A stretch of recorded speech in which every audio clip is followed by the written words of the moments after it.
Rob? And when you were at Celtic, you were top of the league for long periods, it comes with the job. So how do you manage a club that's top of the table? Do you come into training and get on their case to remind them, or are you quite open and keep the laughter going? What's the dynamic? What's your dynamic?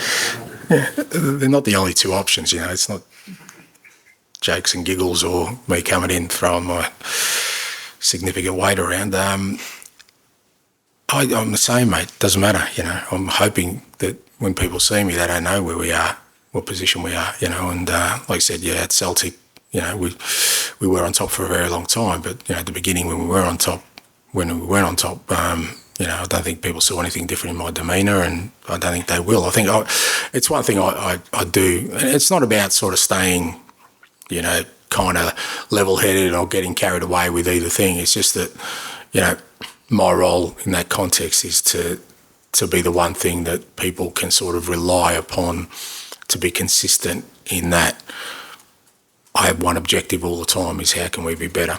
And when that's your objective, it doesn't really matter where you are on the table or kind of, you know, what the outside noise may or may not be doing. It's about, you know, the players and the staff and everyone involved with the football club, you know, looking at me and saying that, you know what, I come in every day. The one thing I do is I come in every day buzzing about doing what I'm doing. And, you know, that's the kind of demeanour I have, you know, consistently.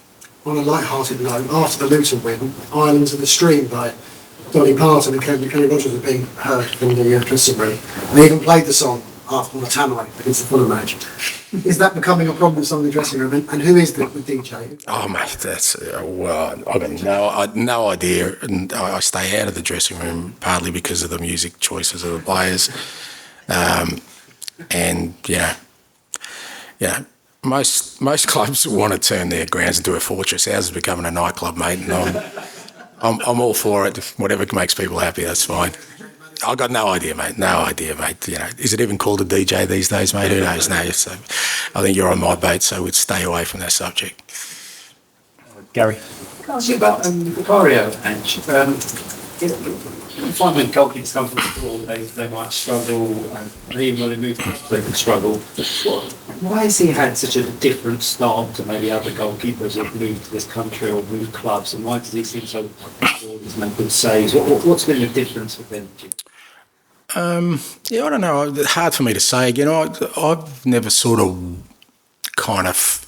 I just sometimes think we stereotype people, and I've certainly been one that's tried to break that kind of notion that because a certain player or certain individuals come from a certain place, they're going to struggle. I think they're all individuals, you know, and that's why I've always recruited from different parts of the world and not worried about them. I mean, well, again, you know, my Celtic experience of people saying, well, players from Japan will find it hard to adjust. And because I don't look at it as a player from Japan, I don't look at Vic as a goalkeeper from Italy. I saw Vic as a person, as a goalkeeper who I thought had outstanding attributes.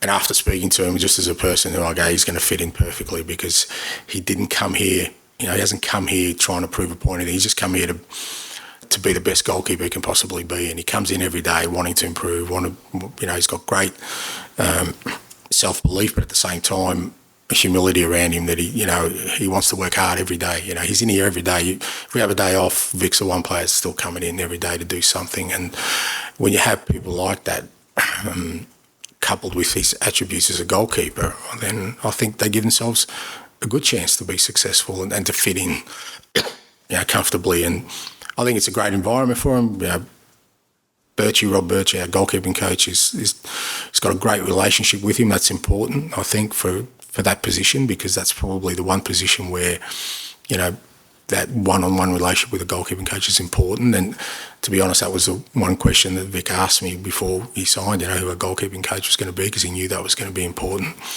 And I think Rob's created a great environment. You know, I've said before, you know, Vic's got the fortune of training with guys like Fraser.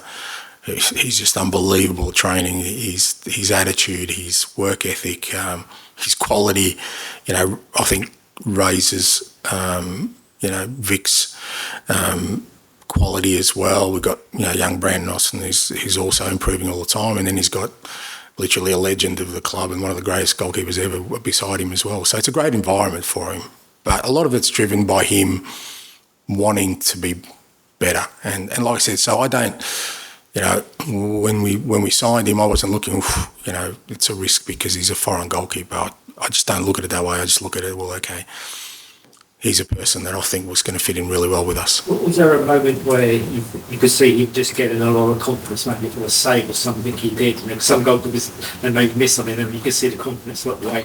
Was there a moment like in training or in the game you thought? No, again, I think it was really important for us. I think Vic was a kind of first one. It was kind of my priority when it came in. If we're going to sign a keeper, we need to do it early. We need to get him in pre-season. We need to say those kind of things. I think it was the West Ham game or the pre-season where, we conceded a couple of goals. He didn't really have any saves to make. And,